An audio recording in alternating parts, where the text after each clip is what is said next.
Good morning, everyone. Super excited to be here. I have an incredible guest today in our podcast, Coffee Chat, Tiffany and obviously Carmel. Super excited to have Tiffany today. She's someone that I've known for a very long time, who I've seen in this career, in this journey, and I've seen her done tremendous things. So we're going to be talking a lot about her own personal journey. Also, we're going to be talking about business, tariffs, leadership, and more. So, super excited to welcome Tiffany and Carmel to our podcast this morning. Thank you. Hi, ladies. So great to be here. Everybody got their beverages? I do. Yes, I hope. Well, Tiffany is joining us from Paris this morning. So, Yeah, but we're teasing about a glass of wine. so Tiffany, why don't we start with maybe just telling us a little bit of where you are, what you're currently doing in your career, and then we'll kind of start the dialogue from here. sure. So I'm Tiffany Compress. I'm currently in Paris, France. I'm really based in Miami, but I fly back and forth quite a bit. I'm a partner at the law firm of Pearson Ferdinand LLP, where I am the co-chair of the International Disputes Group and the co-chair of the International Practice Group writ large. Um, and I love it. I represent mostly fresh produce clients in their international disputes. I help them with their legal risk assessment when they're going global, or if they're doing a reassessment of their current risk, help them reevaluate their contracts, see if maybe they can diversify their risk and hedge their risk a little bit better or mitigate it as much as possible. Awesome, awesome. So you're busy. I mean, we see you in social media, we see you in conferences, and obviously, I just had the great chance and opportunity to meet you and see you at this amazing dinner in Berlin at Fruit Logistica. So it It was was it so was much definitely fun. a treat to have you there. So let's dive into it. My goodness, what do we get of all this chaotic world that we're living in right now, specifically on tariffs? If you were to say, my goodness, some of the recommendations for companies and how to navigate the space of where we live So many today. things. So many things. It's difficult to guide clients right now just because everything is in such motion.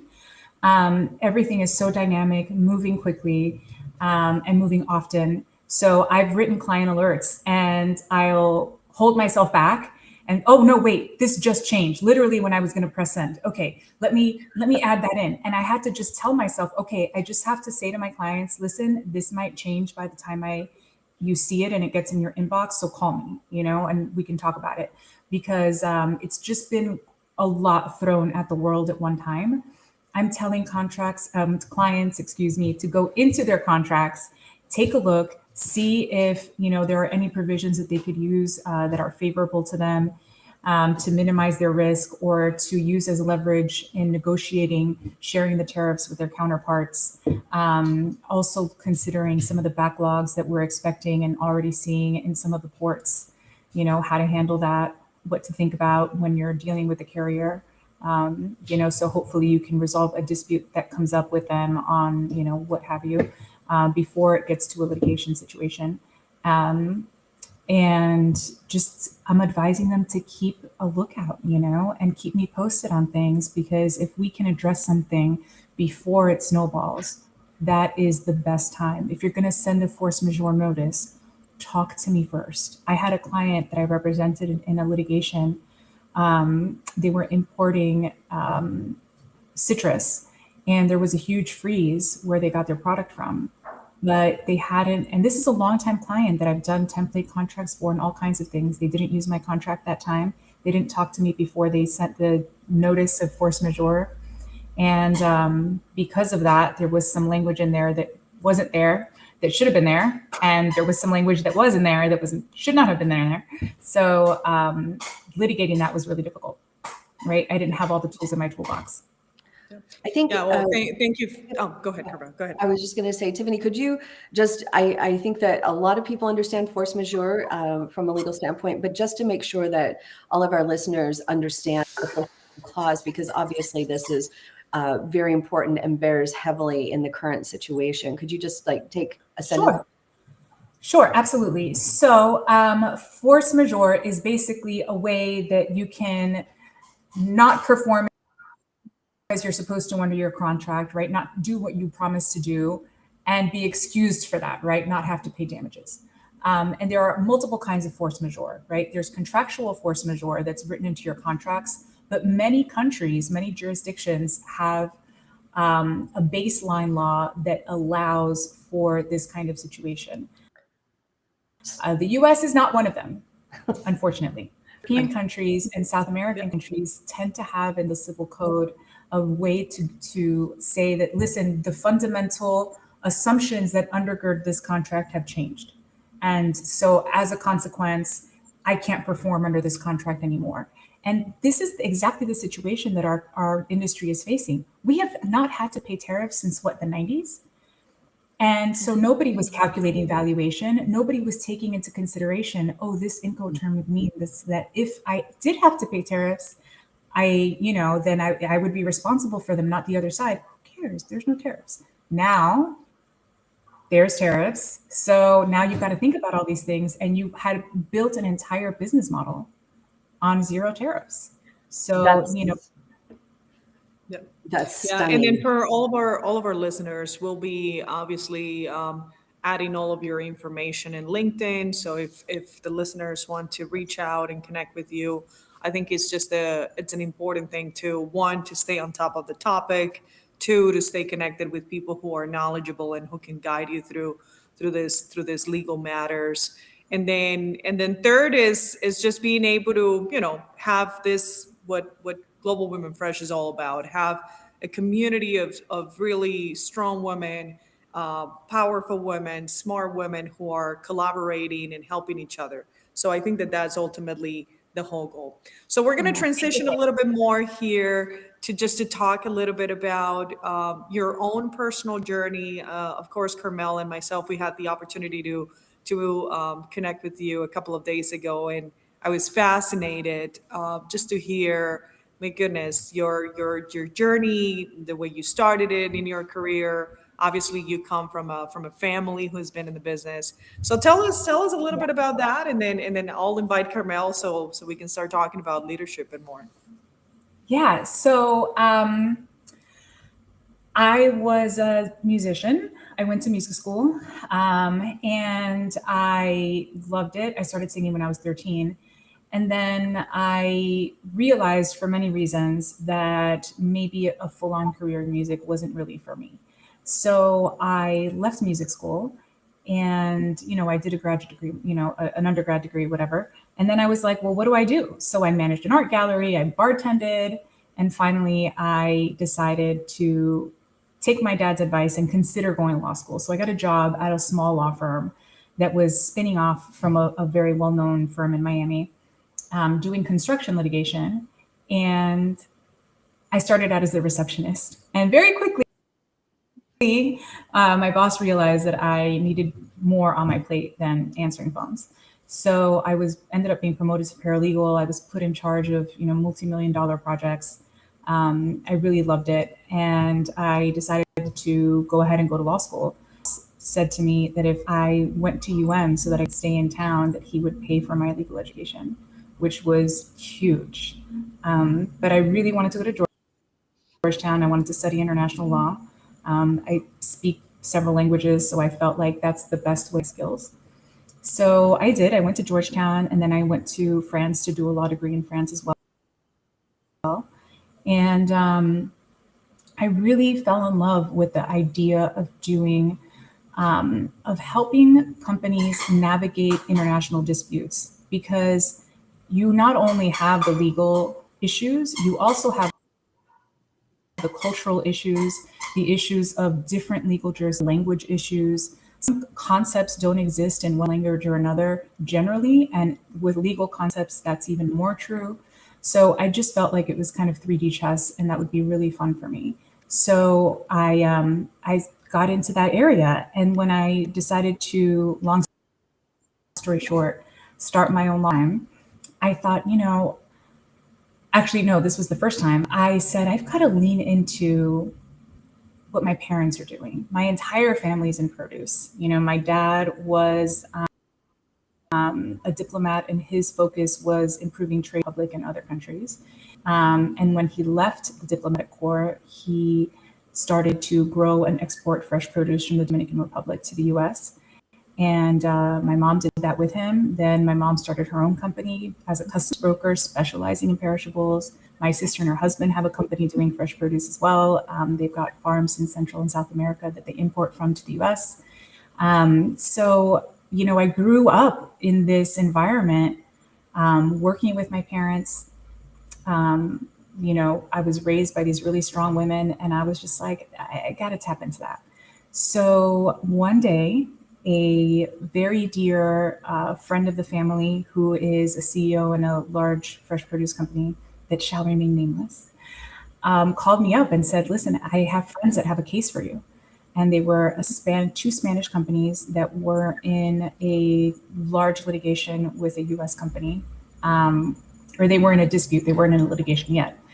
And I took the case and quit my job because the case was big enough that I could live, you know, I could survive on it. And that then I used whatever spare time I had to build my other clientele and develop more business. And it was amazing. I ended up settling that case.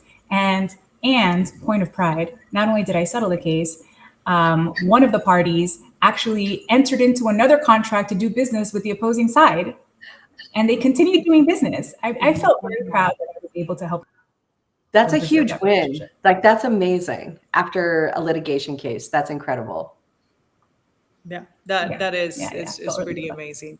So there's a lot, you know, when I hear your story, obviously not only of, you know, how you started it, but also about your family, your mom, the strong women behind your cause, and a lot of grit, a lot of persistence, a lot of risk taker, Lots you of know, grit. that whole entrepreneurial spirit. Why don't we dive into that? Because I think that that's obviously one of the things that I feel like for us women, especially women in business, I think that sometimes we're definitely a lot more conservative.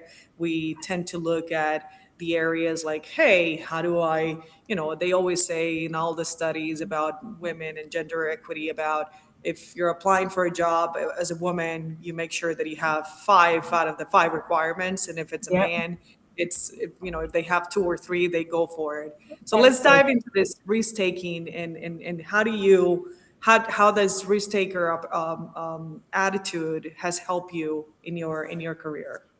Well, you know what? So, a small confession that I don't always share, but I started my first law firm with my husband at the time, right? He's no longer my husband.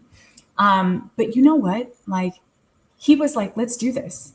And if he hadn't insisted on it, and then I realized how easy it was, like anybody can start a business, you Yeah. know, I don't know that later on in my life, I would have gone and done it again. Right. Mhm. And it's such a shame because I think that exactly as you're saying, men are much more likely to take that leap and be like, well, I can figure it out. It's fine, you know? And even as a lawyer, you know, having gone to, you know, Georgetown and with all this experience and whatever, I was still like, oh my God, me start my own business? What? Um, but I think you have to take risks, right? You have to bet on yourself. And it's hard and it's scary. You know, when my mom quit her job to start her business, her customs brokerage, I remember that she sat down in the closet and cried because she was so scared. She had a little girl, you Mm. know. And the thing is, though, if you don't risk, you'll never be your own boss.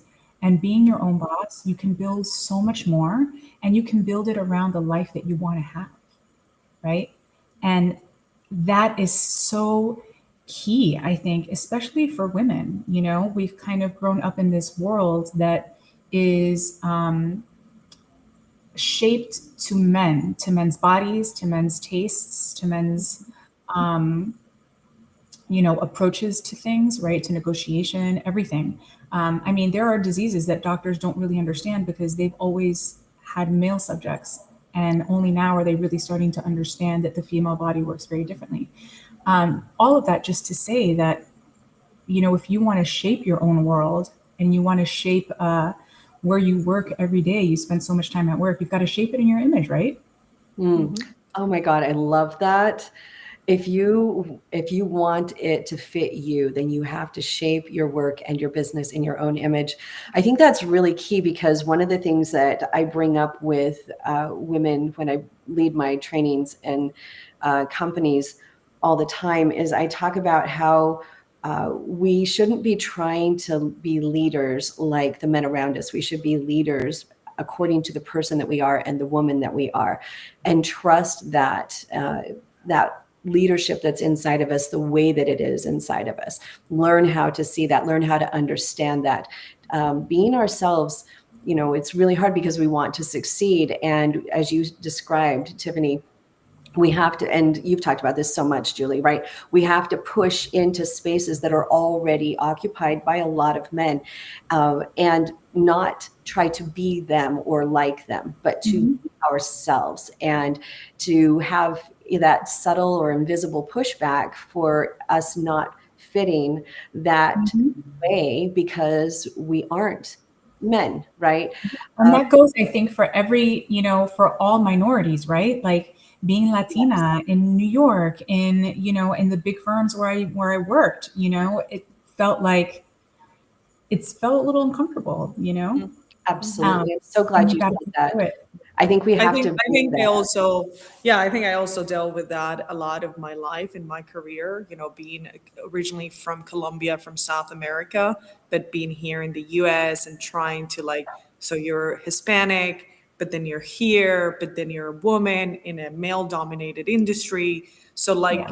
for many, many years, at least for 20 years of my career, just trying to figure it out how to play with all of those pieces and I think now after 25 years of doing it, I'm like, I wish back in the day, well, one, I wish back in the day I had a Carmel next to me, right? Because I think Yes, that 100%. we talked a lot about this, about I wish, someone was holding my hand as a coach to tell me it is okay to do this. It's okay to, push the boundaries. It's okay to be comfortable in your own skin. To bring that piece of authenticity and I just think that that's really ultimately one of the biggest goals that we have with Global Women Fresh is how do we pave the road for all this new generation of younger women so they don't necessarily have to go through the things that we did and then they can create more, right? Yeah. That actually is, you're so on point. Something that I was going to say that I was kicking around in my mind when we were speaking earlier is that I remember being junior at Proskauer, New York, and big law firm. You say that again. It cut out a little bit. You remember what? When I was a junior attorney at Proskauer in New York. Okay.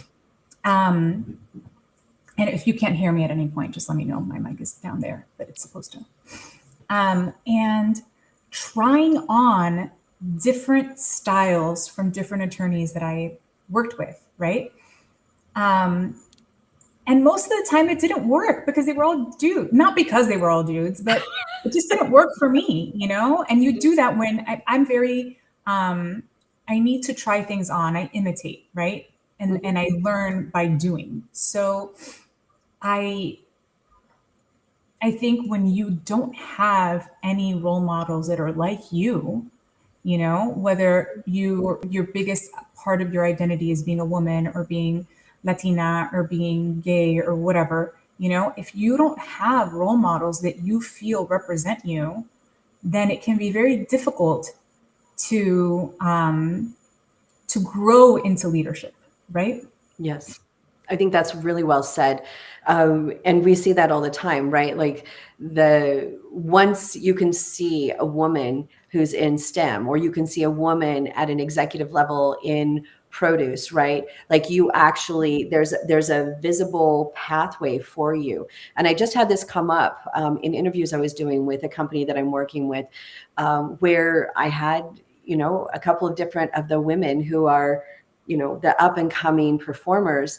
And I asked them straight up, what about your career trajectory? And they both said independently in separate one-on-ones, that they didn't see where they could go because they only saw men, right? Like they're like, well, I don't know how I would fit. I don't know how that would look. How would I do that? How would that happen?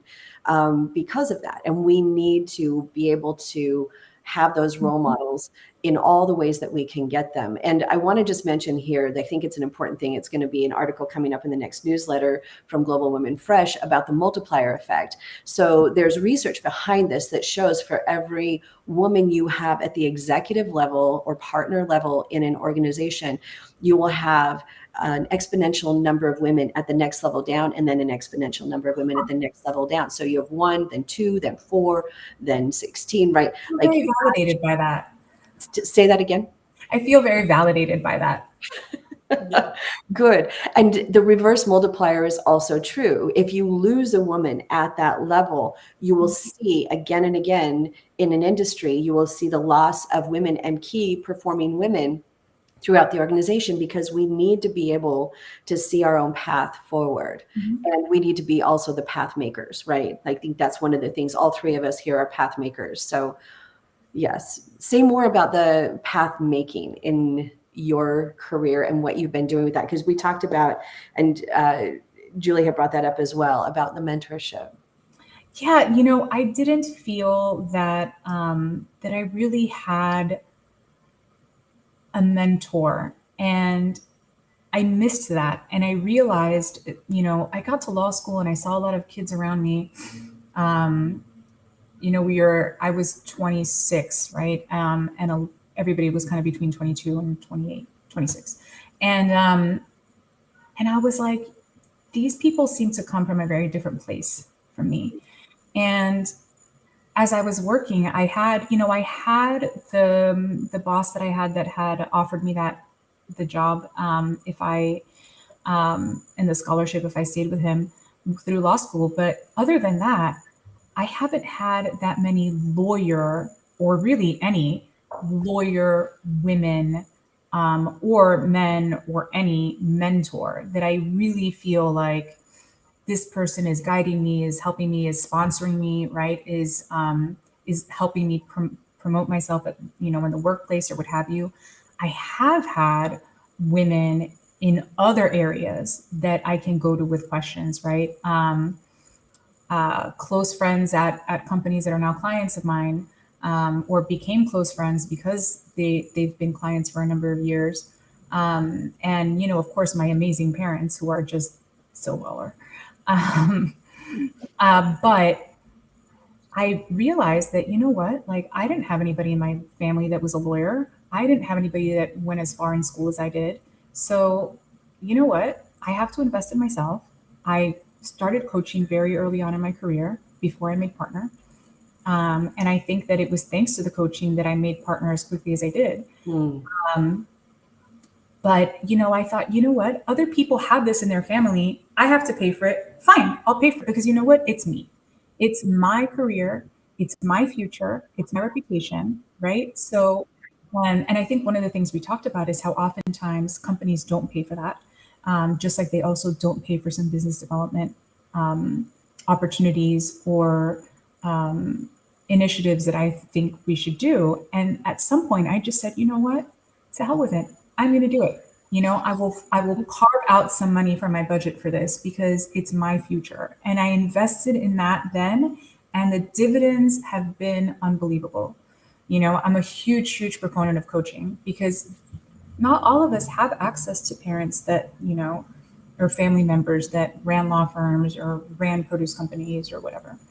Totally. And even the traditional education. So the same with me. I went to a very expensive MBA, traveled extensively around the world. But as I mentioned before, I think that when it came down to really working on things that are very deep in my soul, right? Like having that extra confidence, Mhm. being able to negotiate a heavy contract around increase on salaries or equity, right? I always talk about equity Mhm. because, I wish earlier in my career, any of my bosses or my sponsors or my coaches have ever spoken to me about it. No one did. Yeah. No one did. Like, yeah, part of creating wealth is negotiating equity, right? That So I executive think that, compensation, man. Call your yeah, lawyer. man, Executive compensation. It's a big thing. it's a big deal. So I think that also for me, um, similar to what you're saying, Tiffany, it's being able to invest on a coach, and I did it. I work with a couple of different coaches. I also work with Carmel, but being able to kind of do that extra work and investing in myself, it's always been an important one. So we definitely invite our community. Carmel is going to be coming out with some really amazing different products out there for Global Women Fresh and for our community. So it's going to be exciting on that. Carmel, I don't know if you have any final thoughts on that as we transition into other questions. Well, I do want to just kind of wrap it full circle in what we've been talking about with the coaching. And Tiffany, you said something really important, that you feel like you made partner faster because of the coaching. And there's a lot of coaching out there, but that's one of the things that I think is really key is interviewing the person that you're going to coach with, if you're a match, if you're a really deep fit, because It's that's why we personal. have such significant and consistent ROI Mhm. with coaching, right? That's what I found with my own clients is they're able to achieve those big next goals, those revenue goals, those next position goals, or other goals that they have set for themselves in a significantly shorter amount of time, and to do it more embodied, more as their whole self. And I think that's what we want to look for when we're looking for the coach that fits for us. Is we want, go ahead, please No, jump. no, no. I didn't mean to interrupt. I'm sorry. I'm a consummate No, I interrupter. love it. Please. What that I think what you said now is so important though, doing it as yourself, because I think people sometimes think of coaching as this business thing, but it's not. It's for everything. It affects your personal life, it affects how you interact with your family, because at the end of the day, it's really about you, at least for me in my journey. And I'd love to hear if you guys have, if you two have any different experiences. But my experience has been that it allows me to be more true to myself, right? To really align my professional and my personal lives Mm, in a way that makes look. They're all life, right? right. And I want my life, not just my personal life, not just my professional life. I want my life to be as fulfilling as possible and as aligned as possible with my values, because I've realized that when we're not in alignment, that's when I'm not happy, right?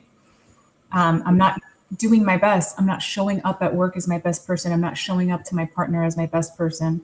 I want to show up to my dog as my best person. I mean, and for me, I want to show up to me as my best person, right? I think that you echo what when Julie and I have heard from one woman after another is we do have that sense of how we really want to show up as the best version of ourselves in all the areas of our life. And a lot of times the challenges that we confront in the professional space make that really difficult. And I think that's one of the key things. Julie and I've had our own experience in working together about, the pushing back against those challenge situations that are not fair or appropriate. And having a coach in your corner who sees that so clearly allows you to not second guess yourself at key moments when you need to hold all of that confidence inside, and then pushing back, on those things that are not okay, never were okay to begin with, to be able to create a space for yourself. And in that, being able to create that whole self in all parts of your life, right? Like that's the thing that, if a coach isn't helping you do that, then you probably need to rethink that particular relationship, because that whole self is that's Mhm. what the focus really has to be. When I work with my clients, they're like, oh, so you're a business coach. I'm like, mm-hmm. Oh, wait, you work with relationships. Mm-hmm. Oh, wait, you also about entrepreneurs and how to startups and how to All of a piece, man. It's all right, of a piece. all of it. Yeah. Absolutely. So I want to change gears a little bit and talk something that I've just been seeing a lot, not only in our community within Global Women Fresh, but in a lot of social media and a lot of the conversations, burnout. So obviously, a lot of people in our industry are either navigating through the challenges of, as we mentioned at the beginning, tariffs, a lot of companies trying to be mindful at the moment of what's happening in the economy, a lot of startups, going out of business. So when we talk about burnout, specifically for women, what are you seeing, Tiffany, in kind of in your world, in your business world? Where do you see, and what are some of the things that maybe you in your journey uh, have you done to actually get out of that funk state that sometimes we all, it just Yeah, inevitably yeah. get in. So Yeah. a couple of things. I mean, look, when I started out as a lawyer, I was working over 100 hours a week. I got the timesheets to prove it. And you're not, my I never understood why the law firm structure traditionally is built that way, right? My law firm where I am now is not like that. Because none of us think that that's a good idea. But it's built on this massive work by these grinding juniors. But that 16th hour of work that I'm giving on Friday is not my best hour of work for the client. It probably is work that could have been done in 20 minutes. But Mhm. by Friday, after working a 100-hour week, I'm not giving that, right? And what I'm seeing now is executives that are under increasing pressure. They're spread increasingly thin. Um, they're really working themselves to the bone, trying to make the company meet all of its objectives and also taking care of the employees, right? Because when you have a cash crunch, something has to give. And nobody wants to, no CEO wants to be in the position of having to be the CEO that either let people go or that, the company went into into bankruptcy or couldn't, pay its debts or whatever. And in our business in fresh produce, everything is constantly dying. Like every minute matters, right? Um, we're a business that we, by the nature of the product that we specialize in, we're working around the clock, So it's adds a challenge to the traditional burnout challenge, right? Mm, It adds this like extra layer, that's a good point. and um, and it's difficult to manage, right? Because you can't just let the product die because it's a long weekend and you're in Monaco or whatever, right? Exactly. Um, it's hard. What I have done, I can tell you personally, what I've done is um, I love working from France. I love being here because it's much more, I'm overseeing things. I get involved where I need to. I can have a very high level. I have the morning to myself to work. And where I'm sitting as the lawyer, most things are not usually that urgent that I need to be up at 4 in the morning to answer a call, right? I'm not a criminal lawyer that my client's waiting, in jail. Um, if if something urgent comes up, my paralegal will find me. Um, if you need me at 4 in the morning, I will be there, but it just doesn't happen very often. Um, but I think that and this is where I was going with the France thing, is that I think that with technology, things are changing a lot. And I know COVID was a very difficult transition for a lot of companies that are in this sector, used to paper, used to handshake deals, used to seeing each other, going to the farm, touching the product, right? Shaking hands with the producers, things like that. And I know that the transition to remote work and remote relationships was very difficult for a lot of companies and for a lot of my clients, for a lot of the executives. They want to see people doing the work. And I tell them, if you don't trust your team, then you are nowhere. And if Mhm. you need to be on top of them, you feel like you need to see them there working at their computer, then you don't trust your team. Like, let's talk about that. Um, and I think this is only the beginning. You know, Yeah, there are a lot yeah. of to office mandates, but I don't really think they've got legs. The world has really changed. And I think, yeah, as you said, like also, I think the difference of one, I see that in the US, we're now kind of going back into a lot of companies wanting people back into the office. A lot of the remote jobs are now potentially moving away, which is interesting, right? Because now it's about, okay, now let's get adjusted again to what the past was. You can't go And I back. think that we're seeing that specifically for women, women were able to handle a lot more working from home, right? I mean, that is just a reality. So I think that it's going to be interesting to see what happens in the workforce for women in the next few Mhm. years. But also this component of what you just said of time management, right? Like being able to be comfortable with managing your day, managing the stress, managing and kind of being able to kind of divide the day and manage the hours. I mean, I remember back in the day when I used to manage and oversee the Asia Pacific Rim, it was kind of what you were saying. I Mhm. think I was working 16 hours a day and answering messages, and everything was urgent. But it was not necessarily that everything was urgent. It was just a matter of like, hey, how do I, as a leader, manage the day, and how do I manage what is really a priority and what's not? Mhm. So I think that Exactly. that also it's a big deal.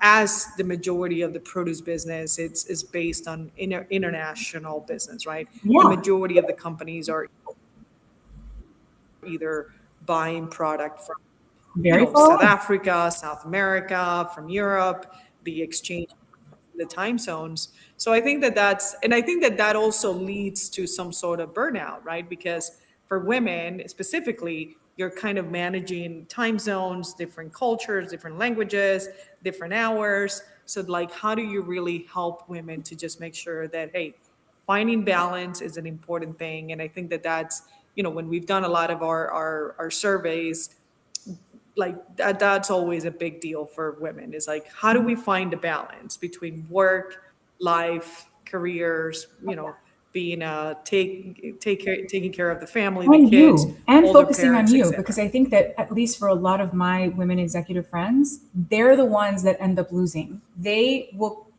cut off all of the time for them, all of the things that make them who they are, that give them joy, what have you, and they cut that out to give it to all of the other, to give it to work, to their kids, to their spouse, whatever. And that, I think, is actually a losing effort, Yes. because that's really how you get to burnout. Like, one of the things that I learned about starting to come to France more often was that, first of all, I am indispensable, but not necessarily in terms of like the immediate, right? Like, I can go to bed here and it's still working hours in the US. And it took me a long time to not feel guilty about it. I would, sit in bed and just read email. And I still do a little bit, I'm not going to lie. I start my day later and I end my day later. But it's also reminded me that if there's a true emergency, the right people will find me, right? I trust in my team. I've taught them well. They know how to get to me. If a client has an emergency, they see all the correspondence that's coming through. Um, but also, I do this for me, right? Like, just the fact that I wake up here and I can have a croissant in the morning, and I have my friends down the block, that for me, even though I actually work longer hours when I'm here, um, it makes me happier and it seems less stressful because I've got this little thing for me. This is so great. And I think that this conversation about work-life balance is going to be one we're always going to be continuing to have. I think that I like to say finding your own center in any given moment is the thing that we have to be responsible for, because sometimes that center is going to mean myself, right? Like you talked about, that's the piece that can't be left off, Tiffany. But then sometimes my center is going to be focused on work, or my center is going to be focused on family or the people in my life. So I think that's essential. As we're wrapping this up, kind of coming full circle again on, There's so much to say. yes, So There's so much. much to there's so say. much Oh my more. God, We have to already? have you back on. So Tiffany, I want to touch in one more time. I think one of the big things that Julie and I really resonated with was you talking about legacy and how you've taken on interns, you teach in France, Mhm. you've taken on interns every semester, and also you are a sponsor, you coach others, you take the opportunities to mentor. And I want to just put this out there because you really represented this well, and just have you speak to it in a moment. That we as women, we need to go out and ask those that we identify as being able to give us insight or help open doors for us, give us access. We need to go out and seek mentorship, and we need to seek sponsors, and we need to tell them what we want and be able to ask for those things, because I think we do hold that back. We think, oh, I've got to prove myself and then they'll come to me, or I've got to get to a certain point before I ask for that support and that help. And so I just want to kind of, with your legacy leadership, I want to just have you kind of finish this out for us, if you could, in just a minute or two. Sure. And also, the other thing that, I mean, for me was always, oh, why are they going to pay attention to me? They're so busy. They're already so busy, right? But you have to ask, right? I love coaching students. I love talking to law students, to young lawyers. My door's always open, and I always make time for those calls because I wish somebody had done that for me, right? So I try to do that and pass that on and teach that, right? So then they'll do it to the next person. But you really do have to just go out there and make the connection and ask and talk to people like you're their equal. You're just two humans at the end of the day, right? I love that. Talk to people like you're their equal. We're just two humans at the end of the day. Imagine that kind of confidence from that kind of a relationship that is born, that actually that really does help change the culture and create more space for women in all different sectors, including fresh produce. So I think that's a brilliant takeaway right there. Julie, what about our Yeah, final here? yeah, Wish we no, could I keep going, always, Tiffany. oh, I know, and I have so many questions for that I would love to continue to just ask Tiffany, but I would love to. Why don't you leave our audience with, what is your advice to women, right? Like in general, like what would be the one thing you would want to leave them with something special? Trust yourself. Mm. You've got to trust yourself. It's really hard. I think the world makes us, no, but maybe they're right. Trust yourself. Trust yourself, rely on yourself, bet on yourself. Mm. Love that. That was one that really came up in our conversation, the behind the Mhm. scenes conversation. Trust yourself, bet on yourself. I have to echo that. I think that all three of us here, that's been, however we've come to it, we've all had to put our bet on ourselves at very key times in our lives, in our careers, for sure. Julie, what are your thoughts on that? No, totally, totally. I think that it's something that even though I'm 25 years into the business, I think I continue to like every day, you just have to be a little bit more confident, more push yourself, trust yourself, and then also kind of connect, right? I think that the power of connecting and having this very honest dialogue and learning from other, not only from other strong women but also from male, and finding the sponsors and finding that Right. the dialogue, I think, is Mhm. just all the combination of, it's not just one answer, it's a lot of all the other things that are going to really help in the career development. And it's So different for everybody, right? yeah, yeah, yeah, yeah. So Tiffany, you're going to be, I believe you're going to obviously be, you're going to be in fruit attraction, IFPA. Yes. So what's next for you? What do you foresee in the next 6 months of the year? Oh my goodness. Other than a lot of work because of the tariffs and the geopolitical situation. Um, yeah, no, I'm going to go back to Miami in June. But between now and then, I've got London, I've got perhaps Italy again, wedding in Scotland, lots of stuff going on. But for me, one of the really important things that I focus on all the time, every day, is just growing. You can't stop growing, right? Awesome. So part of that for me is travel, right? To see clients, to visit with people, but I feel like I grow so much from all of those experiences. That's great. That's That's great. beautiful. Well, listen, we want to Love that. thank you, and we want to thank Carmel as well. Thank I want you to thank both. all of our sponsors: Dole, Berry World, Consuelo Family Farms, IPD, the Produce Network, Our and just listeners. Thank you for joining us, and I hope you enjoy a lovely glass of wine in your Paris apartment. So thank you for joining us from there, and we look forward to see you, whether it is at Fruit Attraction or IFPA, and we'll be obviously reposting all of this in LinkedIn and for all of our audience and all of your contact information. So if anyone needs additional information or reach out, we'll put it all out there. No So worries, once again, definitely. awesome. Awesome. Well, thank you, dear. Great to see you. Thank you, you. Carmel. Thank you, Tiffany. Thank you, Julie. Knocked it out of the park. Love that. Thank you, Thank ladies. you, Amazing. everyone. Have a lovely day. Bye bye. Bye-bye.